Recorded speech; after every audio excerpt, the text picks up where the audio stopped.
and welcome to How to Create a Values-Based Life You Love workshop. My name is Donna and I'm going to take you on this journey. Now, I'm a life coach. The foundation of where it all began was with what I've created in this workshop. So my mission is to help women find purpose, direction, and fulfillment in their lives. The reason why I've chosen this is because a lot of us tend to feel that life is happening to us, not that we're creating the life that we're living.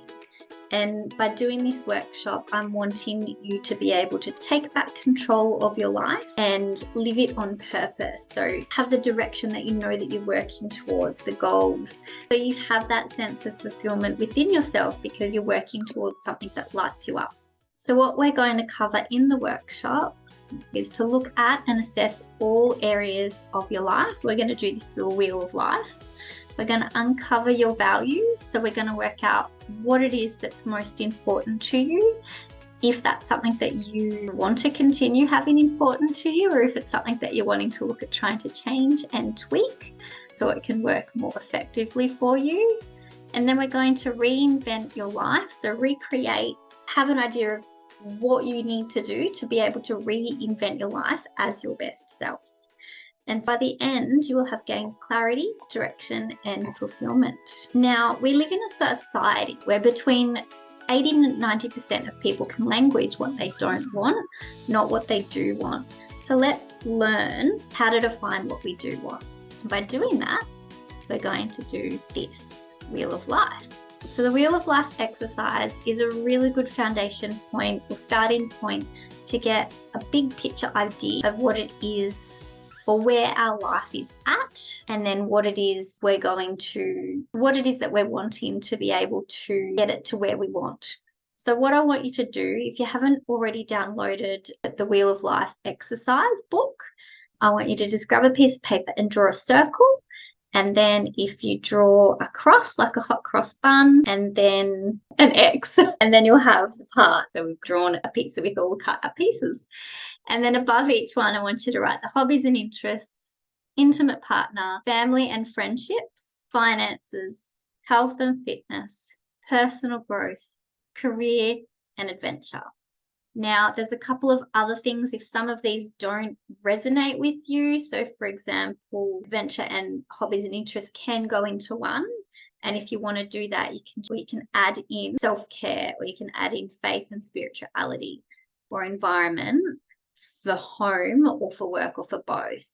Then what we're going to do is we're going to rate each section on what it is that it's at right now in this moment. So pausing everything and how are you feeling in this moment in these areas of your life? One being that you're miserable and it has lots of improvement, you're feeling stuck and you don't know how to move forward, or you're needing to move forward and you just need to take the steps, then it would be at 1. And then obviously 10 is where you want it to be. It's meeting all of your needs and there's nothing that could be improved to make it the way that you want it to be.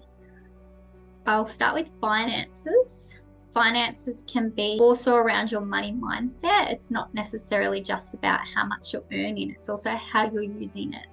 So with finances, you can rate it with where you're at now. Are you able to pay your bills on time? Is there money left over at the end of each pay?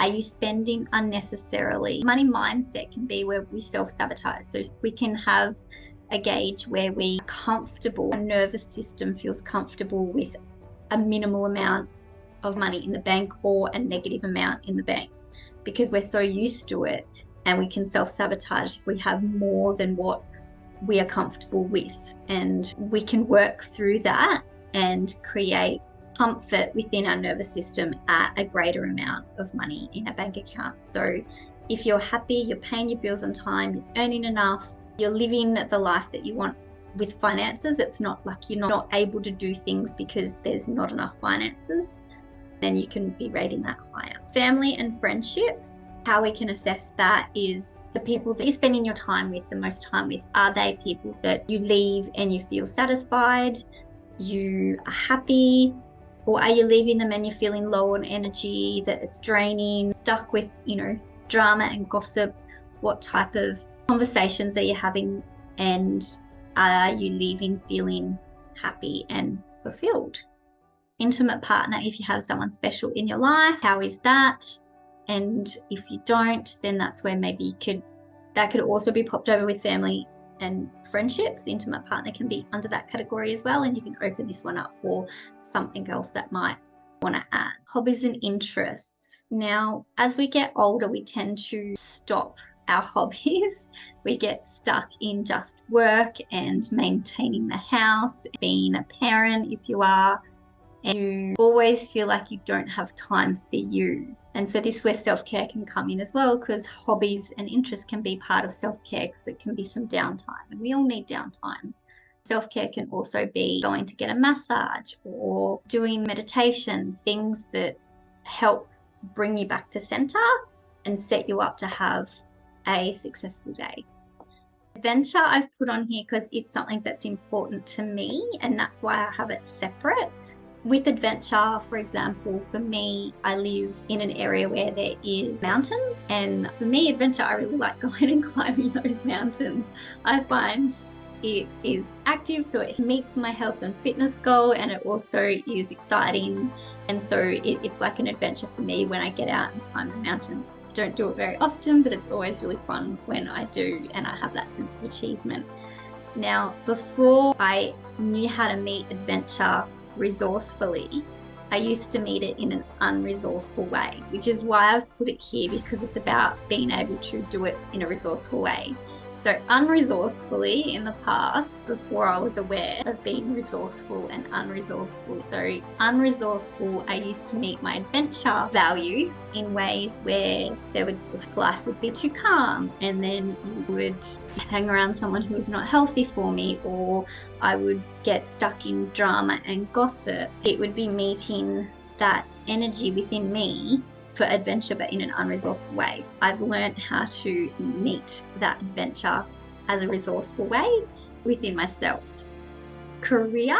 So if you're working, if you're business minded or entrepreneurial, if you are employed or if you're self-employed, or if you are wanting to create income from a different way, because there's so many different ways of creating income these days, where is that sitting for you? Rating it again from 1 to 10. And then personal growth. Personal growth for me can also come under hobbies and interests, because I love learning, I love studying so many different things, which has stemmed from when I first started my journey as a life coach and all of the learning that was involved with that. And now the personal growth for me is something that I do for myself, for others, because I love to be able to share all of the things that I learn. And it's become a bit of a hobby now. So when I have downtime, I choose to learn, listen to a book, or do some study. Previously to when I first started studying life coaching, my hobby was sewing. I have a sewing machine and an overlocker and lots of fabric, because that's also a hobby, collecting fabric. If there's any sewers here, you will understand. But that was something that I used to do before I did personal growth as my hobby. All right, moving on. Hopefully you have completed this wheel of life now. If not, you can come back to it. Also, an exercise that you can do at the end of this workshop is getting a piece of paper and writing down, explaining why you've written the number, the rating for each category, and what it would look like if it was a 10. How would it look? One of the things that is important to have is benchmarks, because then we can know when we've met them. If we don't know what we're working towards, how are we going to know when we get there? That's why we write out what it is that we're going to have when it's 10. So for me, health and fitness is when I'm able to get out and go for a walk 3 times a week. I like to do a little bit of running while I'm walking as well. And it would be being able to run for 3 minutes in one stretch, and then eventually be able to run 5K in the one go without stopping. So that's my benchmark for my health and fitness. And it also comes into food and what we're putting into our body and things like that. Now I've touched on values a little bit with adventure while we were going through the wheel of life, but values play a role in your life choices. They're emotional states we want to experience on a consistent basis. What we value shows up in how we behave. It also comes up in how we spend our time and how we spend our money. An example of this is many years ago when I was in a relationship with someone who smoked cigarettes. They used to get upset with me when I would spend money on vitamins and health things. I have a very strong value around health, and they didn't. They struggled with how I spent my money on things that were health choices for me, and I had a problem with how they spent their money on things that were not healthy for them. And so that became a bit of a conflict, but it's a good example of how our life choices can play out and we don't necessarily know why, and it comes down to values. Moving on, what do you value? Do you value health? Do you value having joy and playfulness, passion? So doing things that you really enjoy doing, things that you just naturally gravitate to, for example. Do you value certainty or do you value uncertainty? And adventure. So there can be some uncertainty with adventure depending on what you do, like extreme things that you can do. They might create different uncertainty, like jumping out of an airplane, for example, because that would be definitely adventure. Achievement, contribution, integrity, connection, compassion, creativity, happiness, growth, and freedom. Now, we all have needs. These are 6 core needs that the human have. Now, this is coming from Tony Robbins as well, the 6 core needs created by Tony Robbins. We all need certainty in our lives. We all need uncertainty or variety. So depending on what word that you resonate with the most, uncertainty could cause you a little bit of anxiety, but variety might go, oh yeah, and light you up. We all need significance. So we all need to have a group of people where we are valued and we find significance within. We all need connection and love. We all need growth, because there's a saying that you're either green and growing or you're ripe and rotting. So if you feel really stuck and you feel like it's Groundhog Day and nothing changes, it might be that you are ripe and rotting, so to speak, that you don't have any growth happening. There's nothing to look forward to. We all need that growth in whatever way it is, learning a new skill, trying a new hobby, meeting new people, whatever it is that you're wanting to do, but we all need to meet that growth need as well. And contribution. We can feel that we're contributing when we are looking after our family or something that we do at work. If you're in customer service, you're contributing because you are having good customer service skills and helping the customers. We need to meet all of these 6 core needs because they're things that just intrinsically that we need to help us feel full. So our cup feels full. Now, another thing that comes into values that you can consider when you're doing the Wheel of Life is really assessing how it is that you're spending each day. Are you wasting way too much time on social media, scrolling your phone? Are you being productive? Is there a better way that you can utilize the spare time that you have? How are you spending your day? Is it consciously and on purpose, or is it unconsciously and mindless scrolling? Are your needs being met? If they're not, what needs to happen for them to be met? Also, consider how you want to spend your day. What moments within it do you want to create? Are you feeling like you want to spend more time with family? Are you feeling like you want to have more time for you, for a hobby? What kind of work do you want to do that you enjoy? You could be working in a job that's paying your bills, but it might be unfulfilling. It might be a job that you don't enjoy doing. It could be a work environment that's toxic, but you enjoy the type of work that you do. What is it that you're wanting to change so you are more conscious and on purpose, and so that your needs are being met? Now, as parents, and especially females, if you are a parent, we have seasons of life. Now, they can impact our choices in life. So the ages and stages of our children play a huge part in what our focus is on for a period of time. So especially when they're younger, most people overestimate what we can achieve in a year, but underestimate what we can achieve in 5 years. So for example, when my son was under 6, my priorities were different.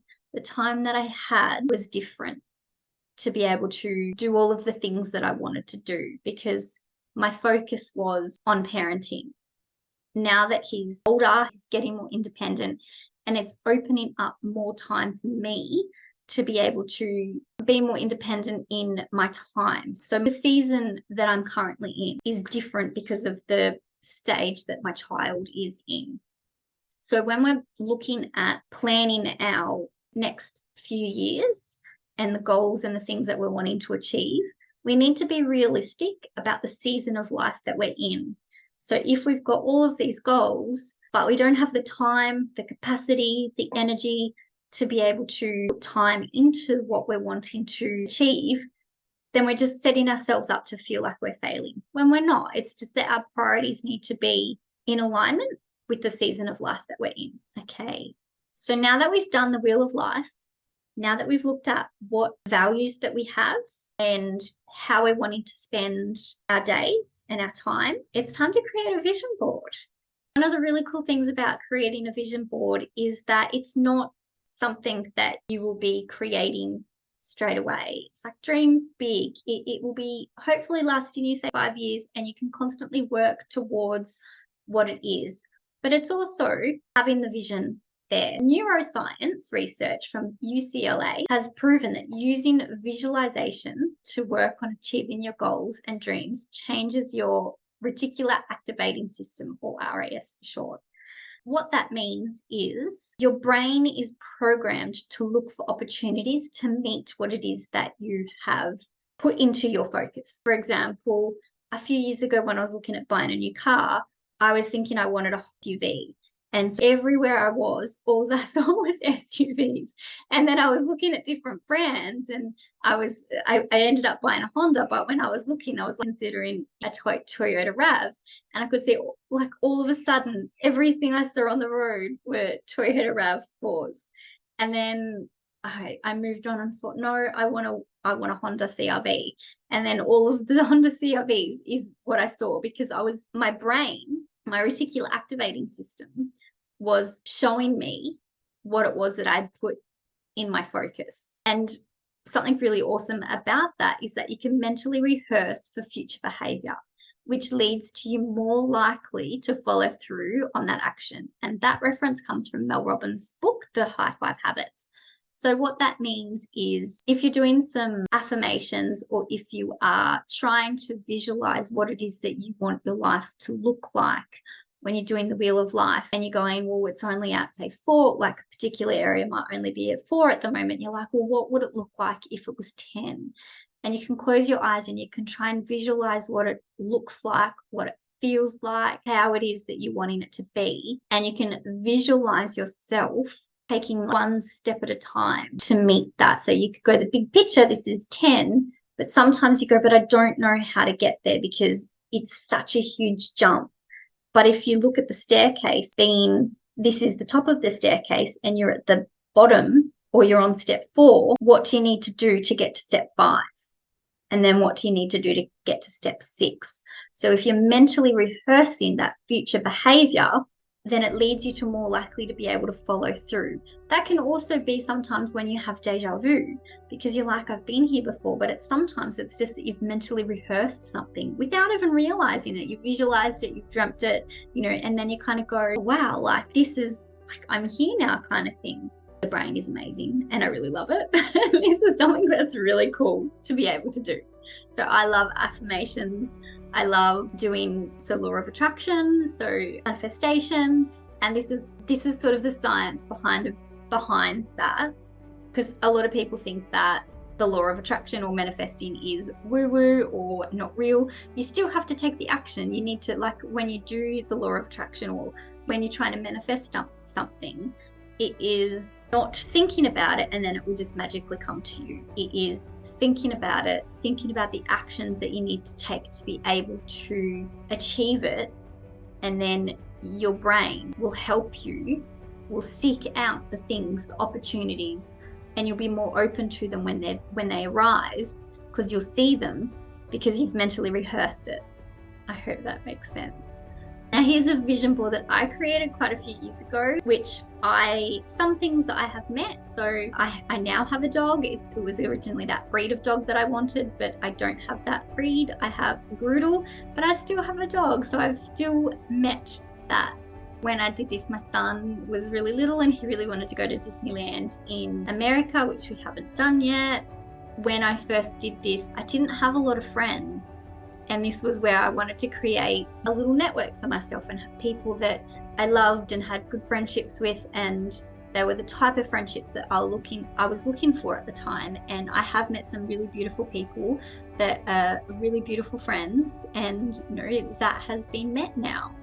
So this is an example. Some people have their vision boards that are full and they've got it on paper and there's no paper behind, like the paper behind it is all full and you can't see it. But I chose to space it out a little bit and say life needs adventure. There's that adventure again for me. So this is mine, and I have looked for things on the internet for pictures, and then I've downloaded them and printed them. You can get magazines from the op shop, old magazines, and cut it out and stick it on a cardboard paper as well. And it doesn't have to be big. It can be A4 piece of paper, it can be a poster sheet like this is, or it can be on your phone. If you have Pinterest, you can create a board that's a vision board where you can pin pictures to. You can do it as a screensaver as well. There's multiple different ways that you can create a vision board, but it's a really good idea to be able to have it somewhere where you can look at it regularly and keep that spark alive within you, that what you're focusing on. So now it's your turn. After fully completing the Wheel of Life steps and getting clear on what goals you were reaching for, it's time to have some fun and create that visual reminder. Put it up somewhere where you'll see it regularly. Okay, and thank you for attending. And if you want to know more, then I've got a very special offer for those who have downloaded this workshop and would like to have some one-on-one coaching to go through in more depth what we've covered today. You can't solve a problem with the same thinking that created the problem, and that's where I come in. So what coaching is all about is helping you solve the thinking that created the problem, and you need someone external to be able to do that. So for joining me on this free workshop, I'm running the special offer where you get 3 coaching sessions for $240, valued at $375. So that's a saving of 36%, and it's valid for a limited time. So reach out, email me, and let me know if you would like to take up this offer. And I would be honored to be able to help you reach your goals, go through the Wheel of Life in more depth, help you unpack your values a little bit more, and help you, most importantly, to then create the life that you want to be living and do it as your best self. So we all can benefit from being more mindful, being more aware of who we are and why we make the decisions that we do, why we take actions that we do. By being our best self, it's about having the awareness and being more of what we want to be. So thank you for attending. Have fun finishing off the activities with this. Have fun. Don't overthink it. And I look forward to hearing from you soon.